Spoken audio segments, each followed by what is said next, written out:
আল্লাহর পয়গম্বর ঈসা রূহুল্লাহ একদিন রাস্তা দিয়ে হেঁটে যাচ্ছেন। রাস্তার মধ্যে একজন যুবকের সঙ্গে দেখা। যুবক কেঁদে কেঁদে বলছে, আল্লাহর পয়গম্বর, দুনিয়ার জমিনে আমি আমার স্ত্রীকে প্রচন্ড ভালোবাসি, হঠাৎ করে ইন্তেকাল করেছে। আমার তো বরদাস্ত হয় না, আমি একা একা থাকতে পারি না। আপনাকে আল্লাহ রাব্বুল ইজ্জতুল জালাল মুজিজা দিয়েছেন, মৃত মানুষকে জিন্দা করতে পারেন। আপনি আমার স্ত্রীকে জিন্দা করে দেন না কেন? আল্লাহর পয়গম্বর বললেন, তোমার স্ত্রী কোন কবরস্থানে আছে? আল্লাহর গোলাম একটা গোরস্থান দেখিয়ে দিয়েছে। আল্লাহর পয়গম্বর ওখানে গিয়ে বলেছেন, কুম বিইজনিল্লাহ, আল্লাহর হুকুমে কে আছো দাঁড়িয়ে যাও। বলতে দেরি হয়েছে, একটা হাবশী কৃতদাস কালো একটা গোলাম দাঁড়িয়ে গিয়েছে। একটা গোলাম দাঁড়িয়ে বলছে, আল্লাহর পয়গম্বর, আপনি আমাকে কেন ডাক দিয়েছেন? আমাকে পড়াইয়া দেন, লা ইলাহা ইল্লাল্লাহ মুহাম্মাদুর রাসূলুল্লাহ। ঈসা আলাইহিস সালাম বললেন, যুবক, তুমি বলেছ এখানে তোমার স্ত্রী আছে, একটা কৃতদাস কালো গোলাম উঠে গেছে, ওখানে তো তোমার স্ত্রী নাই। যুবক ডেকে ডেকে বলছে, পয়গম্বর, আমার ভুল হয়ে গেছে, ভুল জায়গা দেখাইয়া দিয়েছি, সামনে আমার স্ত্রীর কবর। আল্লাহর পয়গম্বর বলেন, গোলাম হাবশী কৃতদাস, তুমি কালিমা পড়েছ, মরে যাও, আগে যেখানে ছিল ওখানে চলে যাও। বলতে দেরি হয়েছে, সে আবার ইন্তেকাল করতে দেরি হয় নাই। আল্লাহর পয়গম্বর এবার অন্য গুরুস্থানে গিয়ে বললেন, কুম বিইজনিল্লাহ, বলতে দেরি হয়েছে। কবরের ভিতরে থেকে সুন্দরী সুরসী যুবতী একটা মেয়ে দাঁড়িয়ে গিয়েছে, যার মাথার চুল পায়ের পাতা পর্যন্ত পৌঁছে গিয়েছে, চেহারা অনেক সুন্দর। মহিলা উঠে দাঁড়িয়ে গিয়েছে। আল্লাহর পয়গম্বর ডেকে বললেন, যুবক, দেখো তো তুমি চিনো কিনা মেয়েটাকে? যুবক বলতেছেন, পয়গম্বর, এই মেয়েটা তুই আমার স্ত্রী, যার জন্য আমি এত মাস থেকে রাত্রে না ঘুমাইয়া কান্না করি। আল্লাহর পয়গম্বর বললেন, তুমি তাকে নিয়ে যাও। যুবক এবার তার স্ত্রীকে নিয়ে যায়। অপরূপ সুরসী যুবতী সুন্দরী স্ত্রীকে নিয়ে যখন চলে যায়, কিছু দূর যাওয়ার পরে বনী ইসরাইলের যুবক বলছে, স্ত্রী রে, দীর্ঘদিন পর্যন্ত তোমার সুখে আমি ঘুমাই না, সারা রাত্র তোমার কবরের উপরে বৈশা বৈশা কাটায় দিয়েছি। এবার যেহেতু তোমাকে পেয়েছি, আজকে আমি কিছুক্ষণ সময় বিশ্রাম নিতে চাই, ঘুমাতে চাই, এরপরে দুজন আবার পথ চলতে চলতে বাড়িতে চলে যাব। এই কথা বলে দুজনে একটা গাছের গোড়ায় বিশ্রাম নিতে গেলেন। মেয়েটা বলছে, আমি বসে থাকবো, আপনি ঘুমায় যান। বনী ইসরাইলের যুবক তার স্ত্রীর রানীর উপরে মাথা রেখে ঘুমিয়ে পড়েছে। স্ত্রী সজাগ বসে আছে, যুবকটা ঘুমিয়ে গিয়েছে। দীর্ঘক্ষণ চলবার পরে, এভাবে ঘুমিয়ে যাওয়ার পরে, এই দেশের যুবরাজ বাদশার ছেলে ঘোড়া নিয়ে পথ দিয়া যাচ্ছে। এই মেয়েটা যখন যুবরাজের চেহারার দিকে তাকায়, তখন সে আসক্ত হয়ে যায়, পাগল হয়ে যায়। যেই স্বামী তার জন্য কান্না করে জিন্দা করলো, ওই স্বামীর কথা স্ত্রীটা বলে যায় নিমক হারামের মতো। সে চিন্তা করে, স্বামীর ঘর নাই, বাড়ি নাই, তিন বেলার খাবার নাই, চেহারা এত সুন্দর না, আমার সামনে দিয়ে যে যুবক চলে যায় অনিন্দ সুন্দর, যুবরাজ, যার টাকা আছে, পয়সা আছে, সব আছে, সে আর নিজেকে সামলিয়ে রাখতে পারল না। স্বামীর মাথাটা তার রানের উপর থেকে নামাইয়া দেয়া যুবরাজের রাস্তায় গিয়ে দাঁড়ায়া থাকলো। যুবরাজ যখন তাকে দেখেছে, সে আসক্ত হয়েছে, মেয়েটার অনুমতি নিয়ে মেয়েটাকে ঘোড়ার পিঠে আরোহণ করায়া দীর্ঘ পথ চলতে চলতে দুজন চলে গিয়েছে রাজপ্রাসাদে। ওখানে গিয়ে বসবাস শুরু করে দিয়েছে। এদিকে যুবকের যখন ঘুম ভেঙে গেছে, ঘুম ভাঙ্গার পরে দেখে তার স্ত্রী নাই, যাকে কান্না করে আল্লাহর দরবার থেকে হযরত ঈসা রূহুল্লাহর মাধ্যমে নিয়ে আসলো, সে আর নাই। এবার যুবক পাগল হয়ে গেল, কার জন্য কাঁদলাম, কার জন্য এত কষ্ট করলাম, এখন কোথায় গেল? আমি বোঝাতে চাই, বাংলাদেশে স্ত্রীকে বিয়ে করে রেখে গিয়েছে অনেক যুবক বিদেশে, জানে না বিদেশ থেকে সে টাকা পাঠায়, আর ওই টাকা নিয়ে তার স্ত্রী অন্যজনের সঙ্গেও চলে যায়। কথা বলেন ঠিক না? নিমক খারাপের মতো চলে যায়। যুবক তো পাগল হয়ে গেছে, ব্যাপার কি? পায়ের চিহ্ন দেখে দেখে পথ চলা শুরু করলো। এই পথেই দেখা যায় কে গিয়েছে, অন্য কোনো পথে পায়ের চিহ্ন পাওয়া যায় না। চলতে চলতে যুবক রাজপ্রাসাদের ভিতরে ঢুকে পড়ল। ঢুকে দেখে তার স্ত্রী ওখানে দাঁড়িয়ে আছে, বলছে, তুমি না আমার স্ত্রী? আমি না ঈসার মাধ্যমে তোমাকে জিন্দা করলাম, তুমি কেন আমাকে ভুলে গেলে? মেয়ে ডাক দিয়া বলতেছে, তুমি ভুল করেছো, আমাকে চিনো নাই। আমি কিন্তু তোমার স্ত্রী না, আমি হলাম এই বাসার একজন সেবিকা, যুবরাজের স্ত্রী অথবা খাদেমা। তুমি ভুল করেছো, আমি তোমার স্ত্রী না, তুমি অন্য জায়গায় তালাশ করো। যে স্ত্রীকে পাওয়ার জন্য কবরের উপরে রাত্র কাটাইয়া কান্না করেছে, ওই স্ত্রী আজকে চুকে চুক রেখে মিথ্যা কথা বলে স্বামীকে অস্বীকার করতেছে, শুধুমাত্র কেবলমাত্র দুনিয়ার লোভে। আজকালকে যারা স্বামীকে মা বাবার কারণে বিয়ে করে, যখন দেখে স্বামীর চাইতে টাকাওয়ালা পয়সাওয়ালা হ্যান্ডসাম অন্য কোনো যুবককে বন্ধু হিসাবে পেয়ে যায়, স্বামী বাচ্চাকে ভুলে যাইতে দেরি করে না, আছে না নাই? কথা বলে না, আছে না নাই?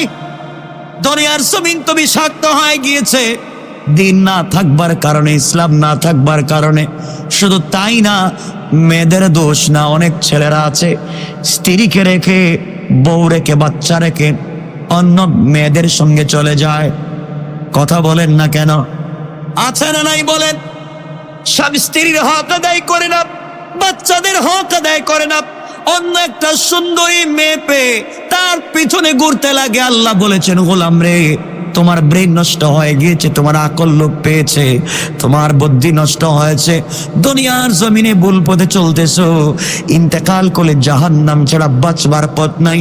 বাঁচতে যদি চাও, এখন জিন্দা আছো, তওবা যদি করে ফিরে আসতে পারো, আমি আল্লাহ কথা দিলাম রে গোলাম, আমি আল্লাহ তোমার গুনাহগুলোকে মাফ করে তোমার জান্নাতের জিম্মাদার স্বয়ং আমি আল্লাহ। কম সুবহানাল্লাহ।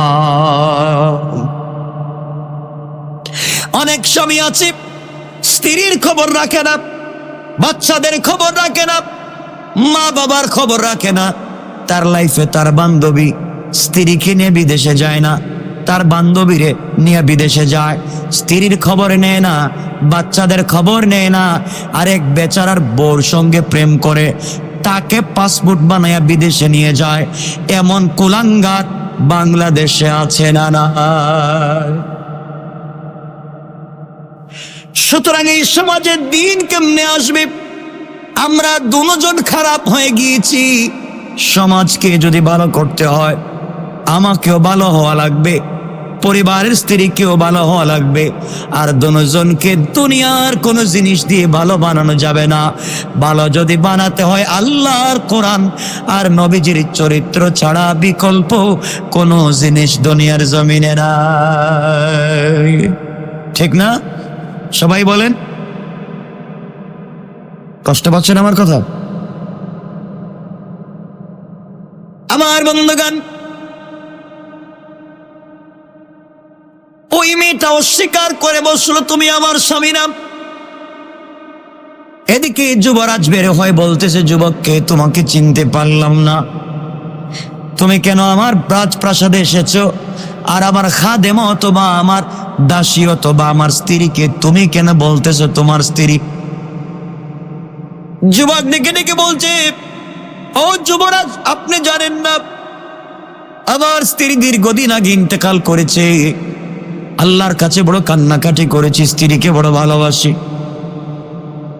ফিরে পাই না, ঈশার মাধ্যমে পাইলাম, তো আমি ঘুমাইছিলাম, চলে আসছে, আপনি আমার কাছে উঠাইয়া দেন। এই কথা বলবার অপরাধে যুবকটারে দুজন মিলে পিটাইছে, দুজন মিলে মারছে।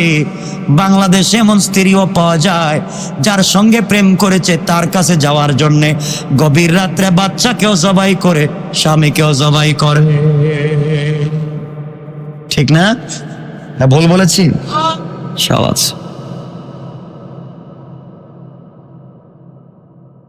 আমার বন্ধুগণ, এর একটাই কারণ, ঘরের ভিতরে শান্তি নাই, প্রেম নাই, ভালোবাসা নাই, মোহাব্বত নাই। মোহাব্বত যদি থাকতো সুন্দর লাগতো না, চেহারার ডিজাইন লাগতো না। আরে জানেন না, হযরত বেলালের বাড়ি তো ইথিওপিয়ায়, এমন একটা দেশে তার বাড়ি যে দেশের মানুষের কোনো ডিজাইন নাই, কোনো ডিজাইন নাই, একবার ডাইস ছাড়া। ইথিওপিয়ার মানুষের কোনো ডাইস নাই, পায়ের দিকে তাকালে মনে হবে হাতি, মুখের দিকে তাকালে মানুষ বলে মনে হয় না। কিন্তু আল্লাহ বলেছেন পয়গম্বরে আরবি, ইথিওপিয়ার মানুষের ডাইস না থাকতে পারে, ডিজাইন না থাকতে পারে, ডেকোরেশন না থাকতে পারে, কিন্তু আমি আল্লাহ এই ইথিওপিয়ার একটা দাসকে, একটা গোলাম, তার নাম বেলাল, এত ভালোবেসে ফেলেছি পয়গম্বর, আপনি জান্নাতুল ফিরদাউসে মেরাজের রাত্রে যাওয়ার আগে আমি আমার ওই বেলালের পায়ের আওয়াজ আগে পৌঁছায়া দিয়েছি। আল্লাহু আকবার বলে, আমি ভালোবেসে ফেলেছি। ডাইস থাকলো আর না থাকলো তো কি হয়েছে? আমার বন্ধুগণ, ভালো করে শুনে, খুব লম্বা করা যাবে না।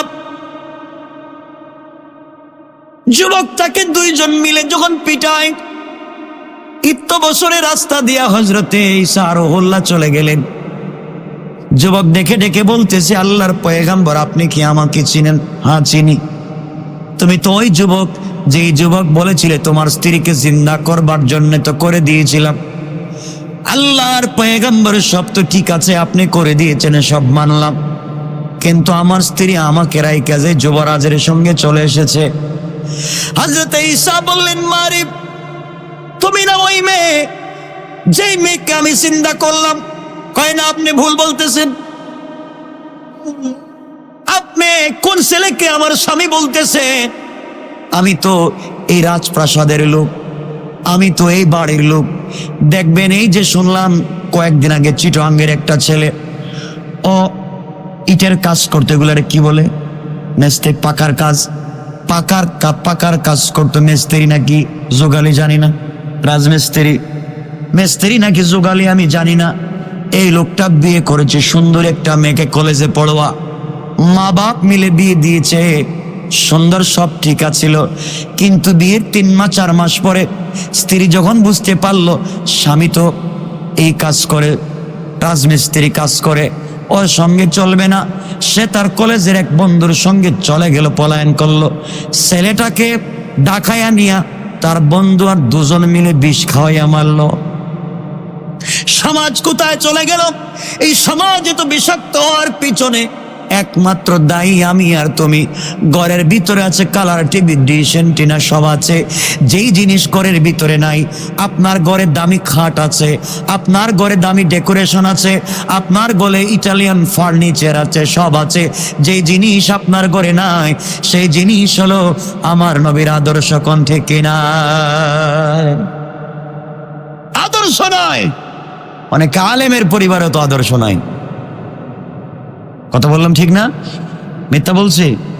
অনেক আলেমের পরিবারে আদর্শ নাই। যার যেভাবে মন চায় জিন্দেগি কাটাচ্ছেন।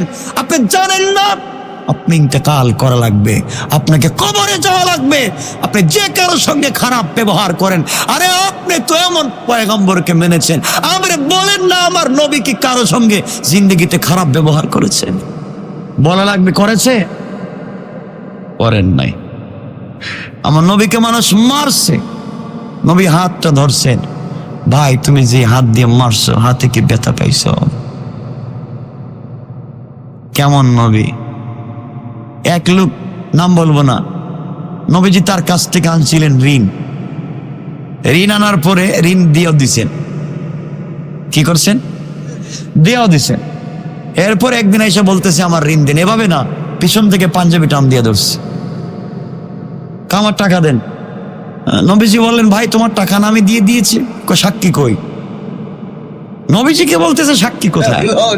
নবীজি বলছেন আমি মিথ্যা কথা বলি না, আমি তোমার টাকাটা দিয়ে দিয়েছি, আমি মিথ্যা কথা বলি না। এখন সাহাবী এসে বলেন, ইয়া রাসূলুল্লাহ আপনি বলেন না, আমি টাকাটা দিয়ে দেই। এরপরে লোকটা মানে না। নবীজি বলছেন, ভাই আমি বলছি টাকা দিয়েছি, আর যদি আমি জানি না ভুল যদি হয়ে যায়, তুমি টাকাটা পেয়ে থাকো, আর তারিখ যদি বেশি দেরি হয়ে যায়, আমি তোমার টাকাটা দিব ঠিকই, কিন্তু দেরি হয়ে গেছে, আমি আমার পাঞ্জাবিটা উঠাইয়া দিলাম, তুমি আমার পিঠে আঘাত করে বদলা নিতে পারো। আল্লাহু আকবার বললেন না? আরে আমার নবীর আদর্শ দেখেন, যুবক কয় পিঠের কাপড় উঠান, আমি পিঠামু আপনাকে।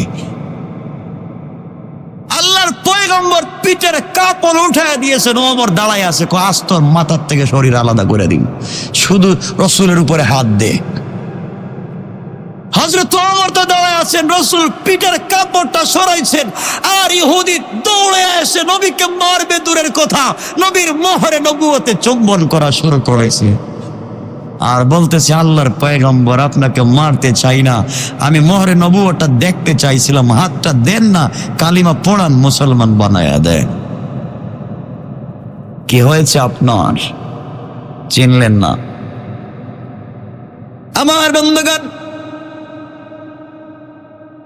হযরত ঈসা বললেন, বোন রে তুমি বলো সত্যি কি বলছো, তুমি ওই মেয়ে না? মেয়েটা বলছে, না আমি ওই মেয়ে না, আপনি ভুল বলতেছেন, আমি না, অন্য কেউ হবে, আমাকে আপনি জিন্দা করেন নাই। এই কথা বলবার কারণে ঈসা বলছেন, আল্লাহ তাআলা যেই মেয়েটাকে আমি রূহটা দিয়েছিলাম তোমার মাধ্যমে, আয় আল্লাহ তোমার রূহটা তুমি ফিরাইয়া নিয়ে যাও। বলতে দেরি হয়েছে, মেয়েটা মরতে দেরি হয় নাই। আল্লাহু আকবার। এবার যুবক বলছে, হুজুর পায়ে ধরে মাফ চাই, জিন্দেগিতে আর কোনোদিন বিয়ে করব না, যেভাবে মিথ্যা কথা বলে, যার জন্য আমি পাগল হয়ে 3-4 মাস না ঘুমাইয়া জিন্দা করলাম, ওই মেয়েটা আজকে আমাকে ভুলে গিয়েছে। এখান থেকে আমাদের জানার বিষয় হলো, অনেক লোক আছে যারা দুনিয়ার জমিনে ইমান হারা থাকে গোটা জিন্দেগি, একটা ইমে তারা মুসলমান হয়ে যায়। তার প্রমাণ হচ্ছে এই হাবশী গোলাম গোটা জিন্দেগি ছিল কাফের। আল্লাহর পয়গম্বর ঈসা তাকে জিন্দা করলেন, কাফের ছিল, জিন্দা হওয়ার পরে কালিমা পড়লো, গোটা জিন্দেগি ছিল কাফের, আর জিন্দা করবার কারণে কালিমা পড়ে হয়ে গেল মুসলমান। আর যারা নাশুকরি করে, কুফরি করে, জাহান্নামী, তাদেরকে যদি দেখতে চাও, মহিলার দিকে তাকাও, ওই মহিলাকে দেখো যেই মহিলা দুনিয়ার জমিন থেকে ঈমান নিয়ে ইন্তেকাল করেছিল। ঈসা জিন্দা করেছিলেন, দুনিয়ার লোভে পড়ে মিথ্যা বলে ঈমান হারিয়েছে। আল্লাহ বলতে চান, দুনিয়ার জমিনে কত মানুষ এভাবে আছে, টাকার বিনিময়ে স্বার্থের কারণে ঈমান বিক্রি করে, কোন ঠিক না? আছে না নাই? আপনারা আছেন এই লাইনের? নাই তো না। আচ্ছা,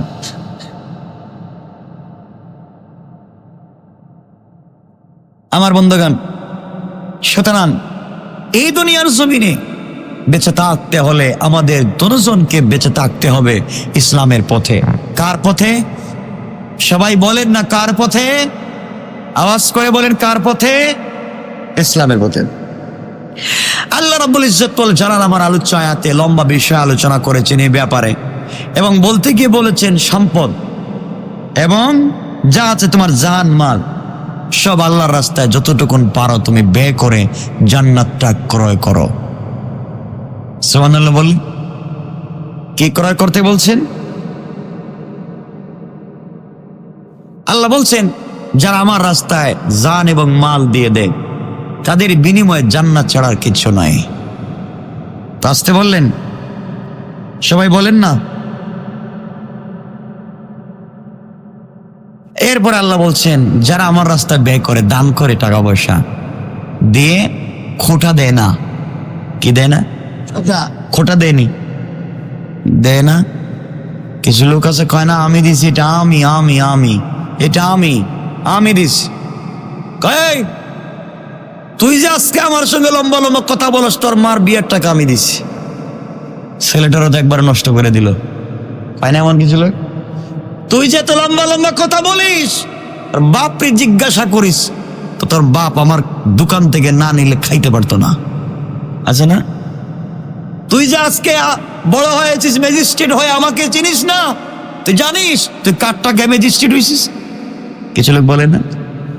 আল্লাহ বলেন যারা দান করে খোটা দেয় এগুলা মানুষ না,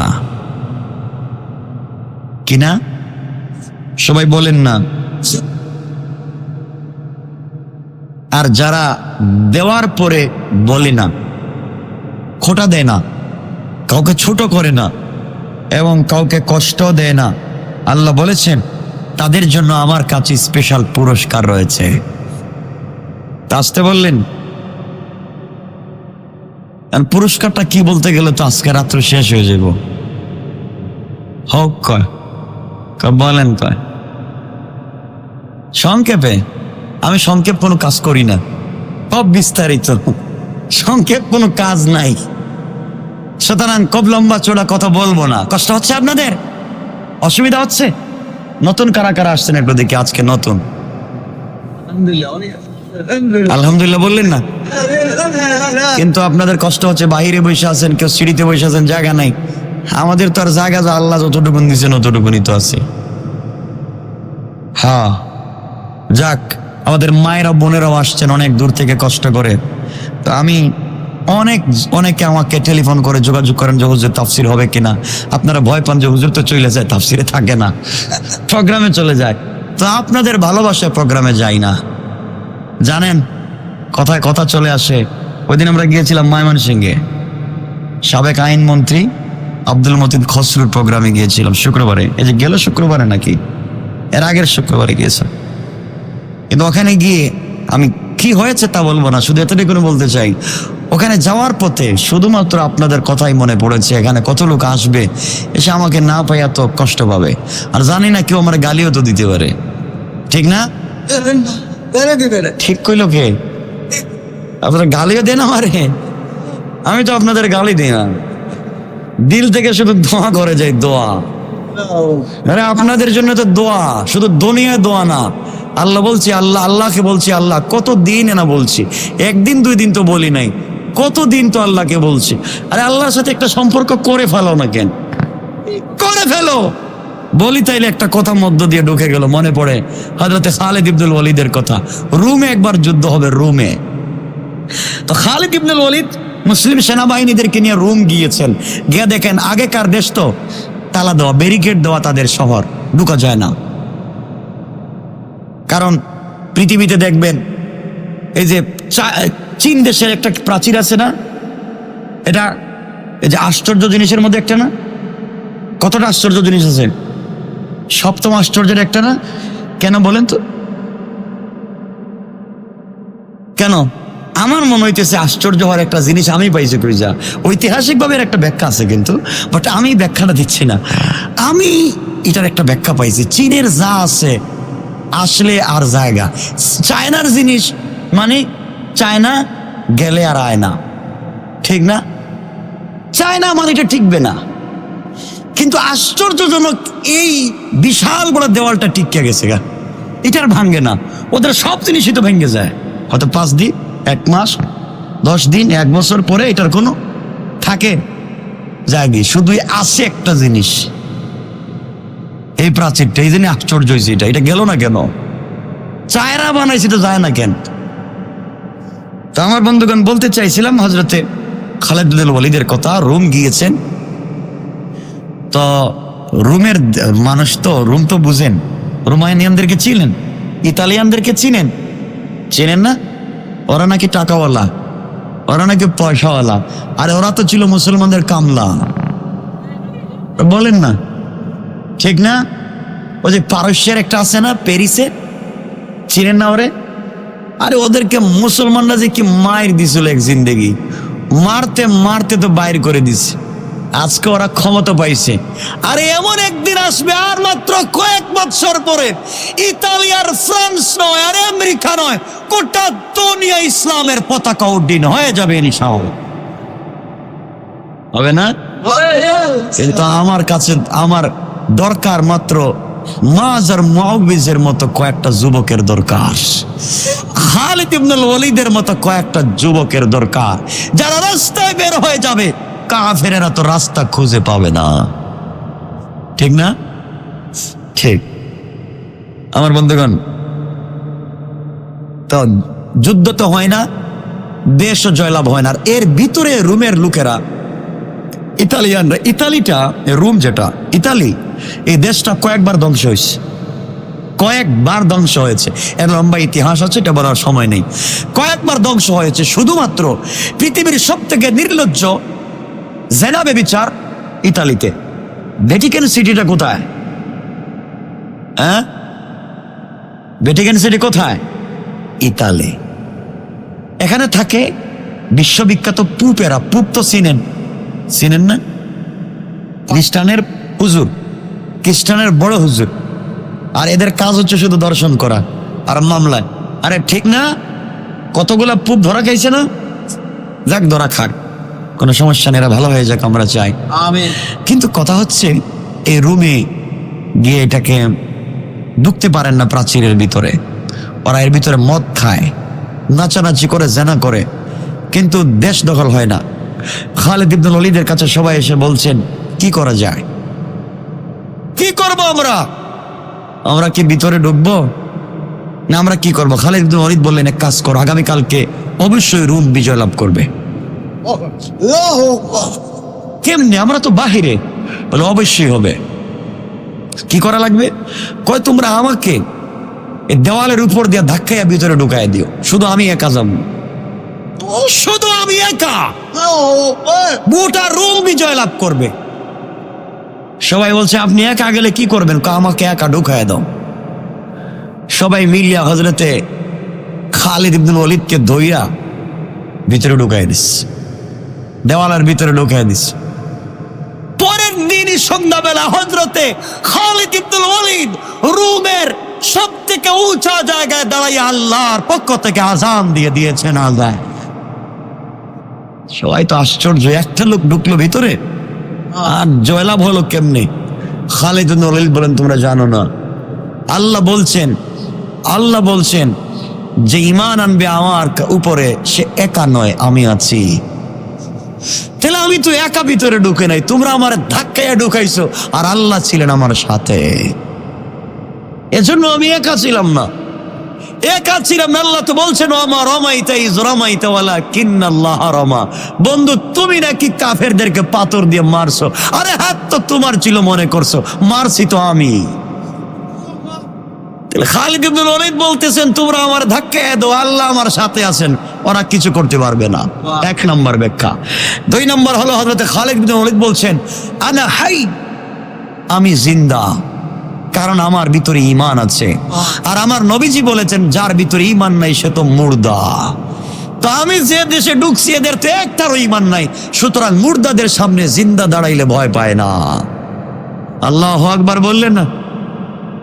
খালিদ ইবনুল ওয়ালিদের মতো এক দুইটা যুবক হলেই চলবে, দেশ এমনি জিন্দা। আমার বন্ধুগণ, আমরা পারবো তো ইনশাল্লাহ? পারবো না?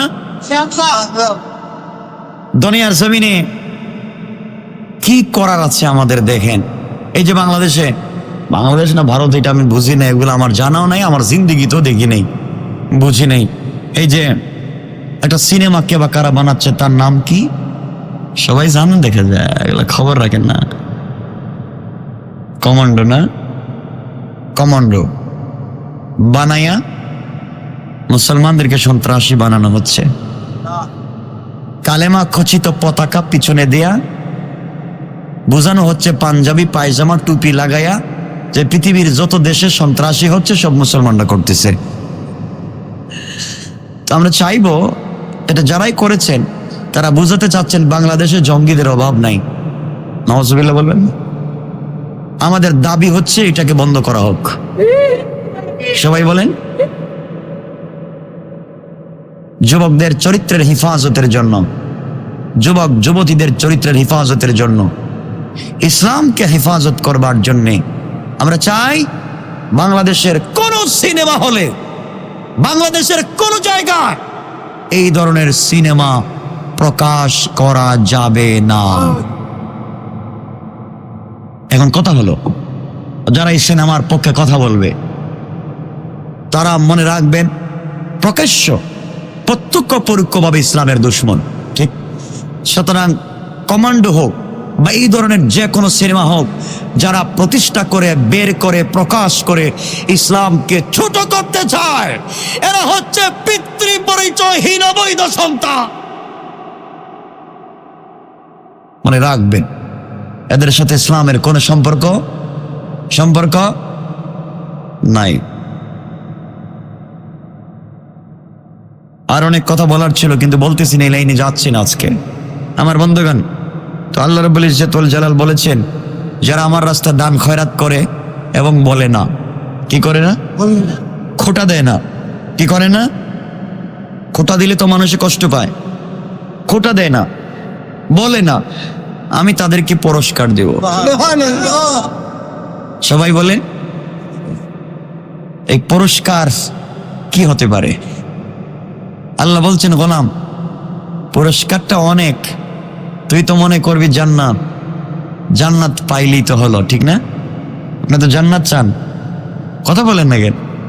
এদের মনে দরকার নাই নাকি তা জান্নাতে?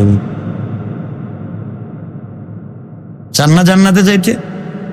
সবাই চায়। তা আমার জান্নাতের দরকার নাই, আমার কাছে কর, আমার দরকার নাই। আমি জান্নাতের জন্য ইবাদত করি না, নামাজ পড়ি না জান্নাত পাওয়ার জন্যে।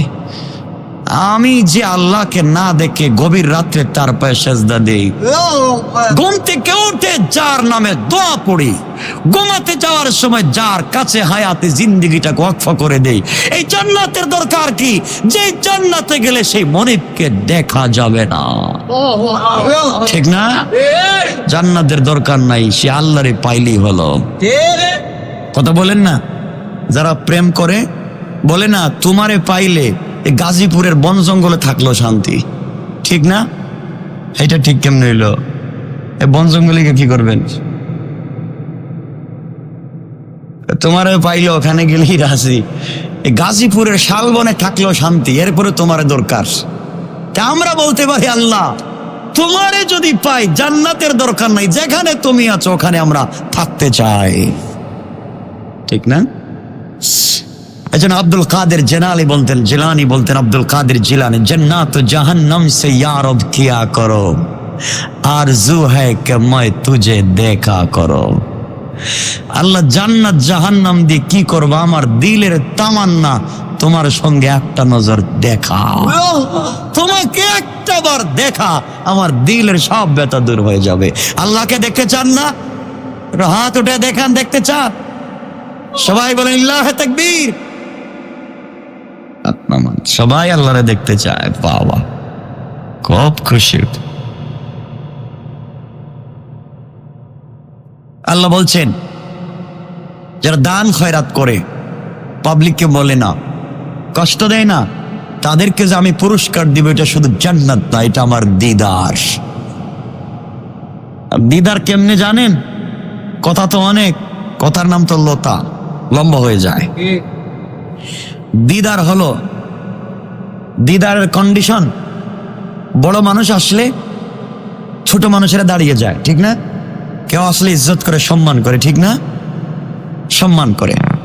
তো আল্লাহ বলছেন, দিদারের কন্ডিশন হলো কিয়ামতের দিনে হিসাব নিকাশের পরে জান্নাতীরা যখন জান্নাতে, জাহান্নামীরা যখন জাহান্নামে থাকবে, তখন আল্লাহ রাব্বুল ইজ্জত ওয়াল জালাল জান্নাতীদেরকে বলবেন, কিরে যা যা বলছিলাম জান্নাতে সব পাইছো? তোমরা হুর পাইছো, গিলমান পাইছো, সব পাইছো তো? আল্লাহ, যা তুমি বলছিলে কোরআনে তার চাইতে ৯৭ গুণ বেশি পাইছে। একটু জোরে কন্যা সুবহানাল্লাহ। আল্লাহ বলবেন, আর কিছু লাগবে? ৯৭ গুণ বেশি, মানে একটা বাড়ি চাইছিলাম ৯৭টা পাইছি, ঠিক না? একটা নিয়ামত চাইছিলাম 97টা পাইছি। আল্লাহ বলবেন আর কিছু লাগবে? আল্লাহ আর কি করবো, দরকার নাই, ঠিক আছে তো অনেক বেশি পাইছি, যা জানি না তাও তো তুমি দিয়েছো। আল্লাহ বলেন দেখো না আর কিছু লাগবে নি। জান্নাতীরা বলবে দরকার নাই, যে জান্নাত যে বিল্ডিং পাইছি আল্লাহ, বিল্ডিং তো শুধু কাঁপে, নিচে দিয়ে স্প্রিং স্প্রিং স্প্রিং এর বিল্ডিং কাঁপে। আল্লাহ বলছেন আর কিছু লাগবে? আল্লাহ আর কি লাগবে, যে গাড়ি আপনি দিয়েছেন চাক্কা নাই কিন্তু চলে, বাতাসেও চলে। আল্লাহু আকবার। আর কিছু লাগবে? আল্লাহ যে চেয়ার আপনি দিয়েছেন আমি আর ম্যাডাম বসলে তো শুধু হাসতেই মন চায়, সামনাসামনি দুইটা চেয়ার, এদিকে একটা এদিকে একটা। আচ্ছা বলেন তো, বাড়িতে যদি একটা ব্যালকনি থাকে দোতলায়, নিচতলায় আবার হলে সুন্দর লাগে না, দোতলায় একটা ব্যালকনি আছে, স্টাইলিস্ট একটা ব্যালকনি, আর দুটা যদি সোফা একটু মুখামুখি থাকে, দুটো চেয়ার, চেয়ার যদি এভাবে নড়াচড়া একটু করে, ঠিক আছে না? এদিকে আপনার বেগম সাহেব বসছেন, এদিকে আপনি বসছেন, আর এই সময় যদি দাসী কর্মচারী আইনা 2 কাপ কফি দেয়, গল্পটা জমবে না একটু? আর হাসছেন কেন বলেন, জমবে না? কি মজা! তা আপনারা করেন মনে হচ্ছে এগুলা, কিচ্ছু কয় না। আরে করবেন তো, এটা করার জন্য বলতেছি, এতেই তো শান্তি, ঠিক না? বেলকনিতে বৈশাখ দুজন গল্প করতেছে, এমন সময় যদি একজন নিয়ে আসছে কফি, আরেকজন নিয়ে আসছে মালটা, আরেকজন নিয়ে আসছে ডালিম, একজন পাখা দিয়ে বাতাস করতেছে, আরেকজন লাগাই দিছে হিটার একটা, কত সুন্দর সব দেখার আছে। এর মধ্যে যদি কিছু মাছ থাকে, যে কিসের মাছ, ইকুরিয়াম, ঠিক না? এর মধ্যে যদি আপনারা দেখেন সিনেমা দেখা যাচ্ছে, ওরে কয় কেন সুবহানাল্লাহ তো বলবেন, সিনেমা। আর দুনিয়ার সিনেমা তো হারাম, আল্লাহ বলছেন দুনিয়ার সিনেমা বন্ধ করো, আখিরাতে আমি সিনেমা দেখাবো। আল্লাহু আকবার বলেন, আল্লাহ দেখাবো। দুজন মিলে মিলে একা একা সিনেমা দেখার স্বাদই তো আলাদা, ঠিক না? এর মধ্যে যদি লাইটের আলো থাকে, ডিম লাইট, অল্প অল্প, আরেকটু ভালো, ঠিক না? আওয়াজ কম দেন কেন? আরে রসুল তো এভাবেই ওয়াজ করতেন, যা আমি যেভাবে বলছি সাহাবায়ে কেরামের সাথে রসুল এভাবেই করতেন, এভাবেই বলতেন কথাগুলা, চলছে। এরা বলতেছে আল্লাহ আর কি চাইমু, আপনি যা দিছেন না, আর কি দরকার, সবই তো পাইছি। এরপরে হঠাৎ করে দেখলেন ছাদের উপরে, দেখছেন এখন কি একটা, এই যে টিন বাইর করছে, উপর দিয়ে কালার আলো আসে, আসমানের আলো আসে না, এমন দেখতেছেন উপর দিয়া একটা লাইট জ্বলতেছে, হঠাৎ দেখতেছেন উপর দিয়ে যাইতেছে এক ঝাঁক পাখি, উড়ে উড়ে যাইতেছে। আপনার ম্যাডাম বলতেছে কি জানি পাখিগুলা যাইতেছে, দেখতে তো অনেক ভালো লাগতেছে, যদি এগুলা একটু বোনা করে খাওয়াইতো। আল্লাহু আকবার বলেন না? তা আপনি ম্যাডামের কথা চিন্তায় পড়ে গেছেন, ম্যাডাম তো জিন্দেগিতে কিছু চাইলো না, পাখি বোনা খাইতেছে মানে খাইতে বলতেছে, এখন কোথায় পাই বলতে দেরি হয়েছে।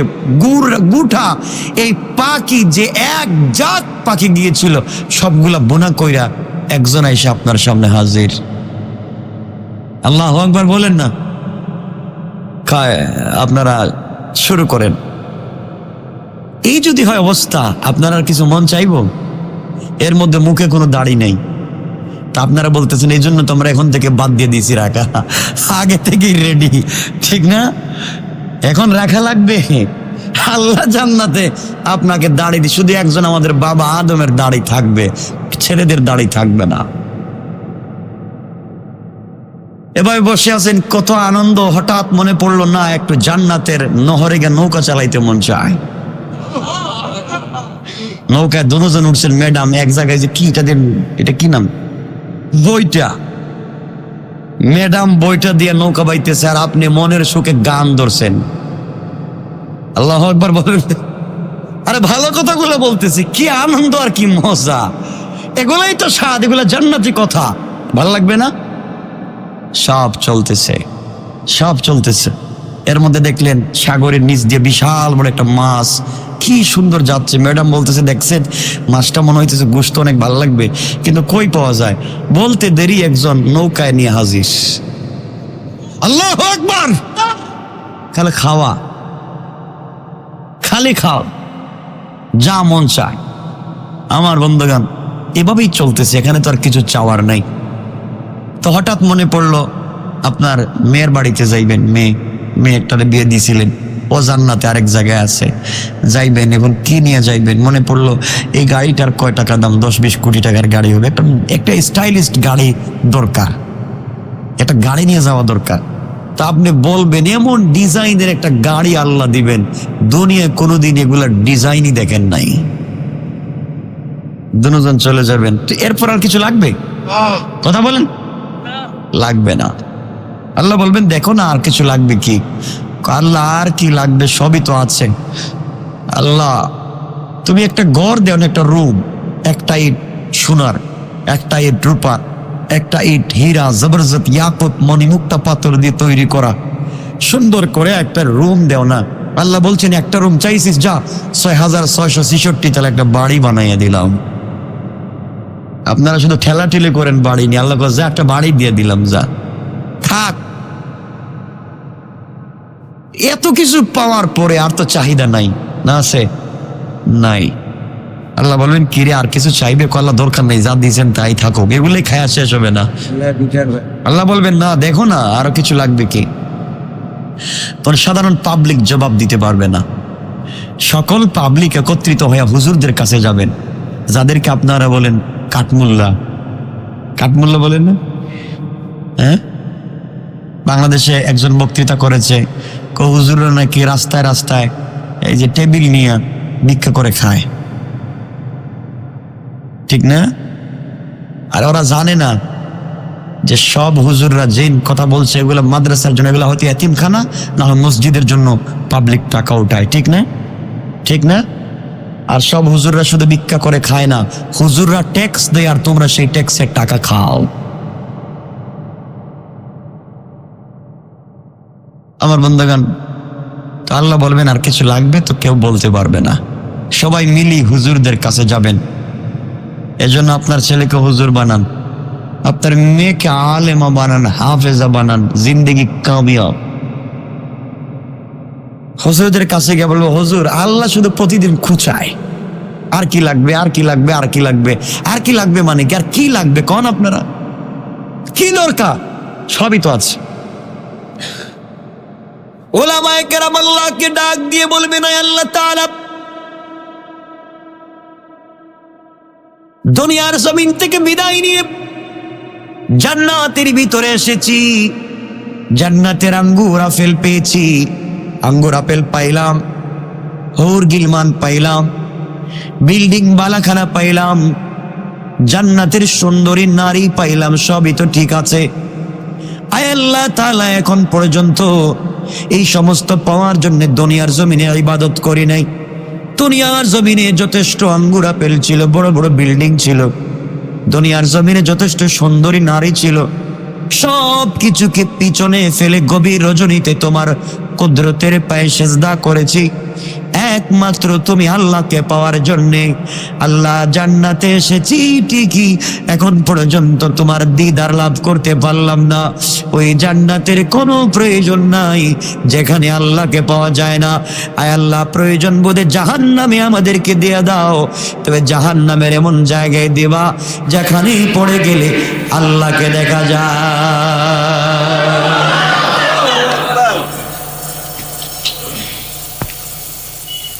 আল্লাহ রাব্বুল ইজ্জত ওয়াল জালাল বলবেন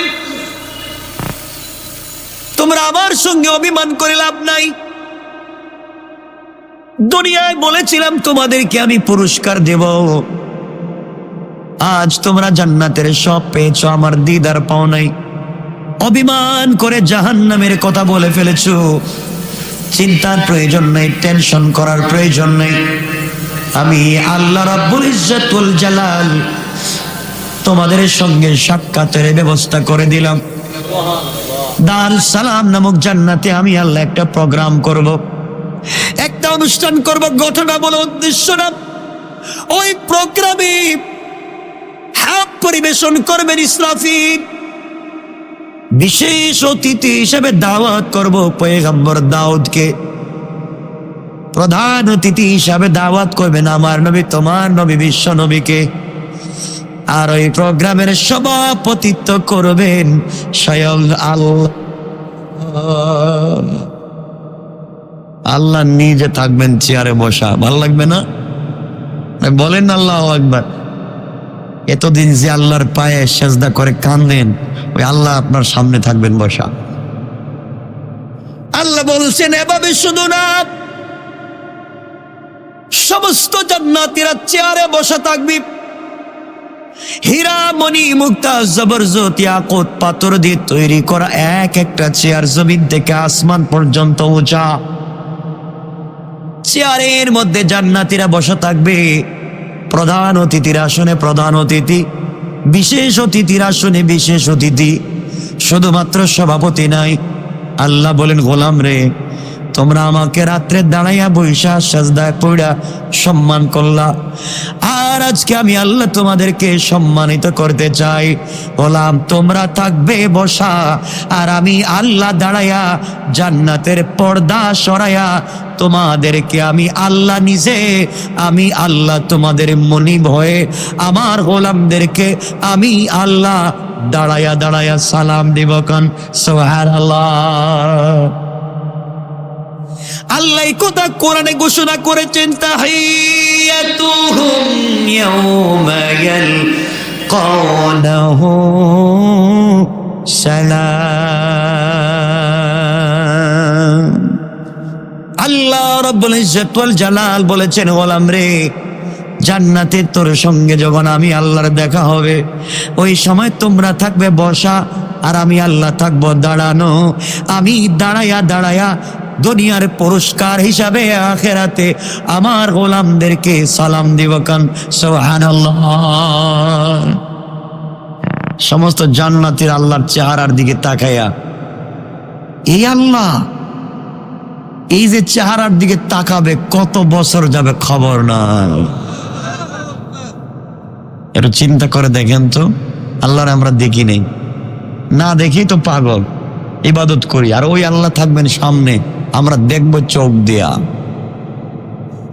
চান না দেখতে? তাইলে অবশ্যই পরিবারের স্বামী স্ত্রীতে মিল মোহাব্বত দরকার নাই। সবাই বলেন, আওয়াজ করে বলে, স্বামী স্ত্রীতে মিল মোহাব্বত লাগবে, লাগবে না? আমার শেষ কথার দিকে চলে আসতেছি, এই জায়গায় কথা রাখতে চাই, কিন্তু আপনাদের কষ্ট হচ্ছে আমার বন্ধুগণ। আল্লাহ বলছেন এরপরে, যারা মানুষের সাথে নম্র ভাষায় কথা বলে, আল্লাহ বলছেন কওলুম মারুফ,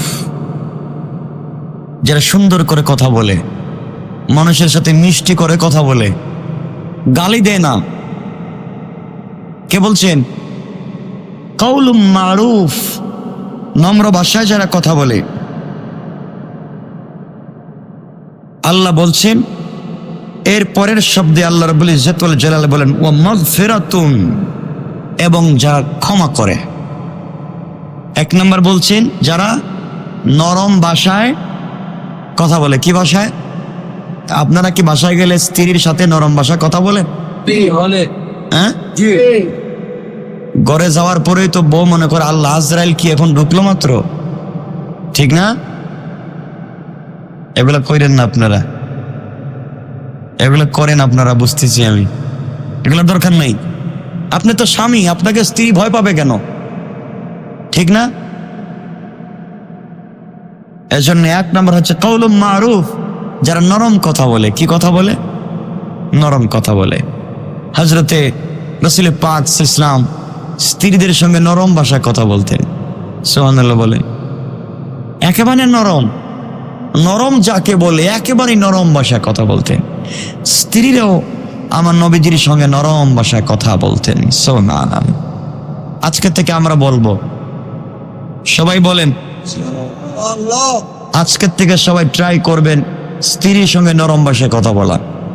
আর মায়েদেরকে বলছি, আপনারাও আপনাদের স্বামীর সঙ্গে, মা বাবার সঙ্গে নরম ভাষায় কথা বলবেন ইনশাআল্লাহ। সবাই বলেন। এরপর আল্লাহ বলছেন ওয়া মাগফিরা, এবং ক্ষমা প্রদর্শন। ভুল হয়ে গেছে, ক্ষমা। আপনি বলছিলেন যে আমার জন্য দুটা খাসির গোশত রান্না করো, স্ত্রী বলে হাঁসের গোশত রান্না করে ফেলেছে, আপনি এক থাপ্পড় দেয়া এর 32টা দাঁতরে পূর্ব দিকে ফেলাই দিলেন, ঠিক না?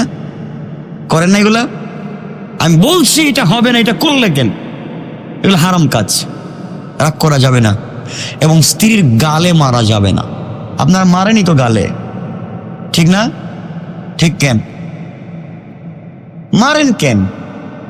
বেচারি মা বাপ ছেড়ে আসলো, সব ফালাইয়া চলে এলো আপনার বাড়িতে আপনারা দেখে, আর আপনি শুধু মারির উপরই রাখেন এর সারাদিন, ঠিক না? এগুলা গালে থাপ্পড় দিবেন না, হারাম। স্ত্রীর গালে মারা হারাম কাজ, হারাম। মাথায় মারবেন না।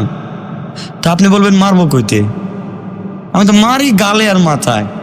তো এর অর্থ হলো আপনি মায়ের বাদ দিবেন, ঠিক না? কি বাদ দিবেন? মায়ের বাদ। এজন্য অবশ্যই স্ত্রীর গালে মাথায় মারা যাবে না। তো আপনারা তো স্ত্রীর গালে মারেন, পিঠেও মারেন, মারেননি? মারছেন? জানেন আপনারা? আরে মারছেন তো, মারেন নাই? কোনোদিন মারেন নাই? একদিন শুধুমাত্র হযরতে আয়েশার এখানে দইরে নাকে ধরছিলেন, মায়ের দিবেন, মারেন নাই। হাত উঠানোর পরে আয়েশা বলছেন আমি তো মরে গেলাম, আপনি মারবেন কেন?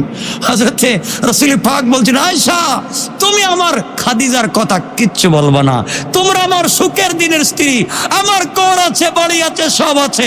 খাদিজা আমার দুঃখের দিনের স্ত্রী, যেই দিন আমার মক্কায় কেউ ছিল না খাদিজা ছাড়া। আল্লাহু আকবার বলে। খাদিজাকে ভালোবাসতেন রাসূল, কে ভালোবাসতেন? তা আপনারা স্ত্রীকে ভালোবাসেন তো? মিথ্যা কথা বললেন, আজকে থেকে মারামারি বন্ধ, ঠিক না? ঠিক আছে, নাইলে আমি বলে দেবো যে মারামারি করবে নাম ঠিকানা শুদ্ধ আমার কাছে পাঠাইয়া দেন, কাগজে লেখা আমার কাছে নাম ঠিকানা পাঠাইয়া দেন, একটু দেখি উনি কে। এজন্য 1 নম্বর হচ্ছে নরম ভাষায় কথা বলা। কি ভাষায়? নরম ভাষায়। আচ্ছা, এখন আপনারা বলবেন না স্ত্রী অনেক সময় উল্টাপাল্টা করে, তাকে মারতে হবে। ইসলাম বলছে একটা বেত বানাও, বেত, বেত মায়ের দেওয়ার জন্য। তো আপনারা কবেন এটাই তো ভালো কাজ করেছেন, বেত দরকার, তো মায়ের দেওয়া দরকার। ইসলাম বলছে একটা বেত বানাও আর স্ত্রীর পিটা। কিন্তু এই হাদিসের ব্যাখ্যায়, রাসূল পাকের হাদিসের ব্যাখ্যায় লিখেছেন মারো বডিতে যেন দাগ না পড়ে। এটা কি মায়ের হইলো? বেত দিয়ে মারলে কি দাগ পড়ে না? পড়ে না। রাসূল বলছেন মারো যেন দাগ না পড়ে। এর অর্থ কি? মারবেন না ভালোবাসবেন। আর আপনারা মারতে মারতে মরে না কেন? মরে না কেন? এতক্ষণ পিঠাইলাম, মরে না কে? হালাল না হারাম? সবাই বলেন। স্ত্রীকে মারা যাবে? স্ত্রীকে মারা যাবে না। 1 নম্বর নরম ভাষা কথা বলবেন। তো এগুলার প্রভাব বাচ্চাদের উপরে পড়বে, পড়বে না? বাচ্চা ভালো হবে, 1 নম্বর। 2 নম্বর হচ্ছে মাগফিরা, ক্ষমা করে দেন। কি করে দেন? আপনি ঘুমায় গেছিলেন, বলছিলেন মশারটা টানায় রাখো, ও মশার টানায় নাই, আপনি উঠে পিটানো শুরু করলেন। মশার টানাইছিলেন না? কত লোক আছে মশার বউ টানায় নেই, জন্য তালাক দিয়ে দিচ্ছে, ঠিক না? এটা ঠিক মানে আপনারা জানেন কোন ঘটনা? আর আমি জানি, আমি যাই না শুনে বলতেছি, স্ত্রী মশার টানায় নাই এজন্য তালাক। আর কত স্ত্রী পর্দায় থাকতে চান, স্বামী বলে কি আমার বন্ধু আসছে নিউ টাউন থেকে, গুলশান বনানী বাড়িদারার থেকে, তুই আমার বন্ধুর সামনে বের হলে না, তোরা কালকে রাখুন না। আছে না? কি একটা আজগবি কারবার। এগুলো হালাল না হারাম? আল্লাহ এই আয়াতে বোঝাতে চান খায়রুম মিন সাদাকা। আপনি 100 কোটি টাকা দান করিয়ে যে সওয়াব হবে, দেখেন আল্লাহ বলছেন, কথাগুলো বুঝেন, কাউলুম মারুফ ওয়া মাগফিরাতুন খায়রুম মিন সাদাকা। আল্লাহ বলছেন 100 কোটি টাকা দান করে যে সওয়াব, আপনি যদি নরম ভাষায় কথা বলেন তার চাইতে বেশি সওয়াব। কি দাম মিয়া! কোরআনের আয়াত বলতেছি, এটা বাংলা কথা না। আল্লাহ বলছেন কাউলুম মারুফ ওয়া মাগফিরা খায়রুম মিন সাদাকা। যেই সাদকা দিয়ে খোটা দাও, এমন সদকা দেওয়ার চাইতে নরম ভাষায় কথা বলা উত্তম। 100 কোটি টাকা দান করে খুঁটা দেওয়ার চাইতে কাউকে মাফ করে দেওয়া সব থেকে বড় কাজ। আল্লাহু আকবার বললেন না? এই জন্য আমরা খুঁটা দিব না, ইনশাল্লাহ বলেন, সবাই বলেন ইনশাল্লাহ। আমার বন্ধুগণ, তাহলে আমরা, আল্লাহ বলছেন দান খয়রাত করতে বলেছেন, খোঁটা দিতে বলেন নাই, কষ্ট দিতে বলেন নাই, বলেছেন নরম ভাষায় কথা বলতে। কি ভাষায়? গালি দেওয়া যাবে, রাগ করা যাবে। আপনারা আমাকে একটা হাদিস দেখান তো, যে হাদিসে লেখা আছে রাসূল তার স্ত্রীদের সামনে কথা বলতে রাগ করে চোখ মুখ লাল করে দিয়েছেন, চেহারা টেহারা একবারে ঘেবে গিয়েছে, এমন কাজ করছেন?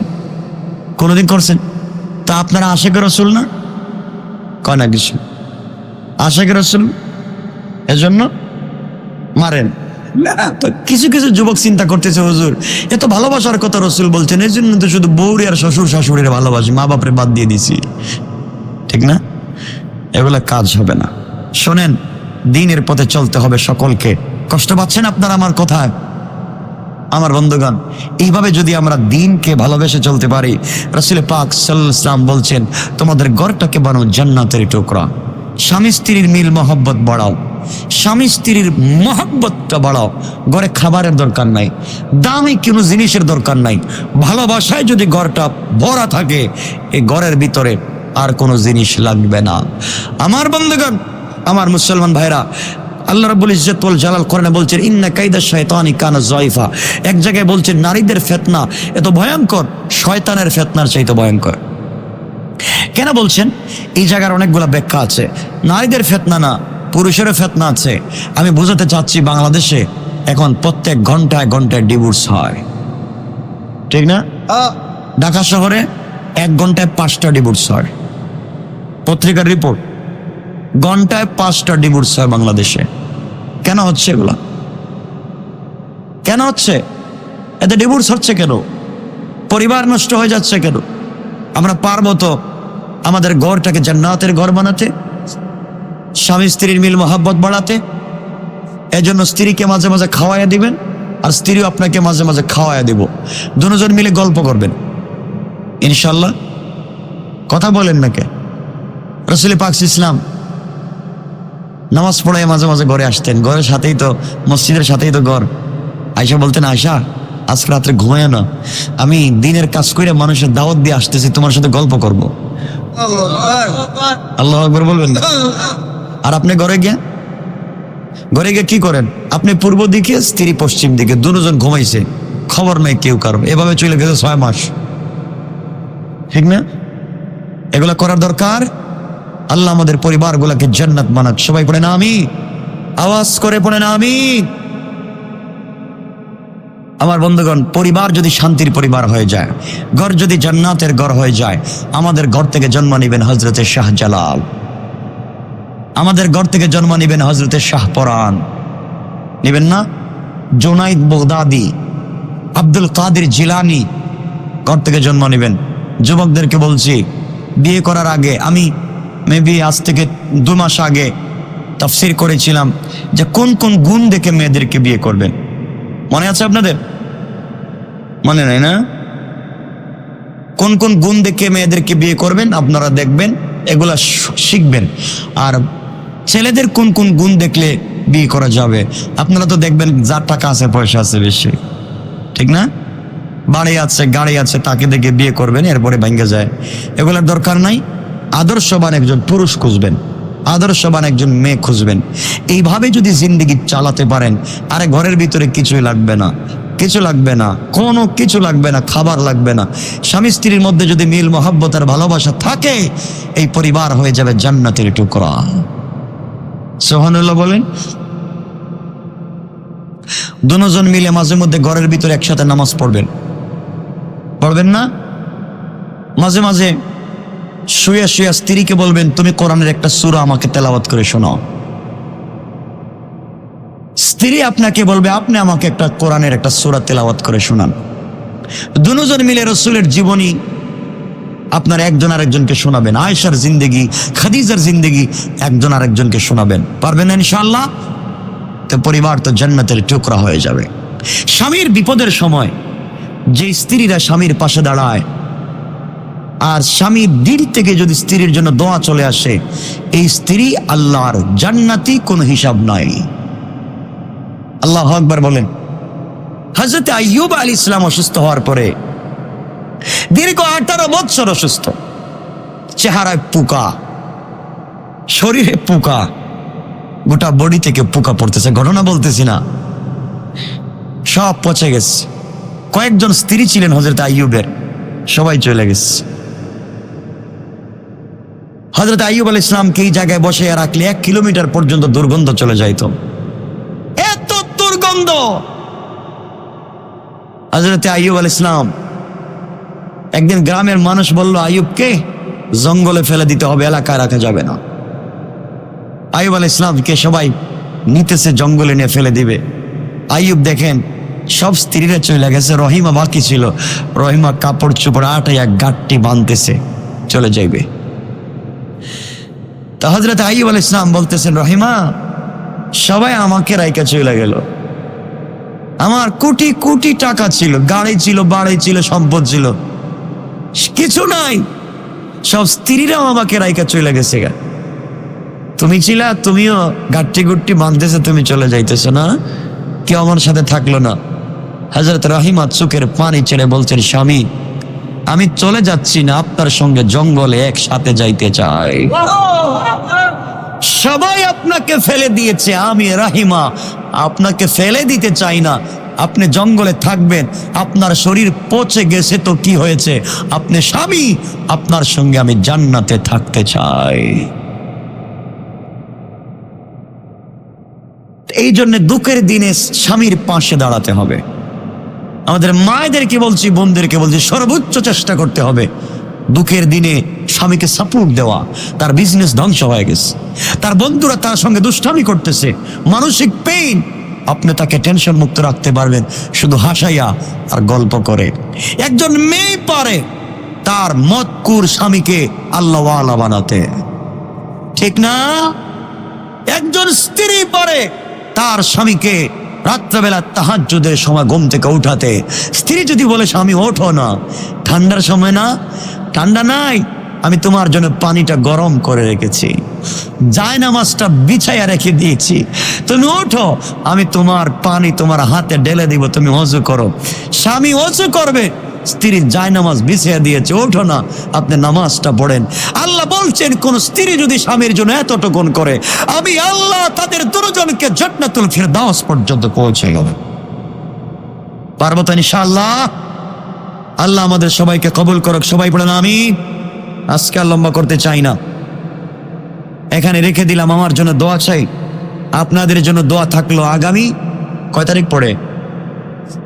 5 ফেব্রুয়ারি, আগামী ফেব্রুয়ারি মাসের 5 তারিখ মায়েদের তাফসির হবে ইনশাআল্লাহ। এর আগে হবে না। মায়েদের, বোনদের সবার তাফসির আগামী 5 তারিখ। এর আগে প্রত্যেক জুমাবারে আমাদের পুরুষদের জন্য, ভাইদের জন্য তাফসির হবে। কিন্তু আগামী তাফসির কয় তারিখ পড়ে? 8 তারিখ। 8 তারিখ যদি আমি না থাকি তাহলে জুমা ঘোষণা করবো যে থাকবো।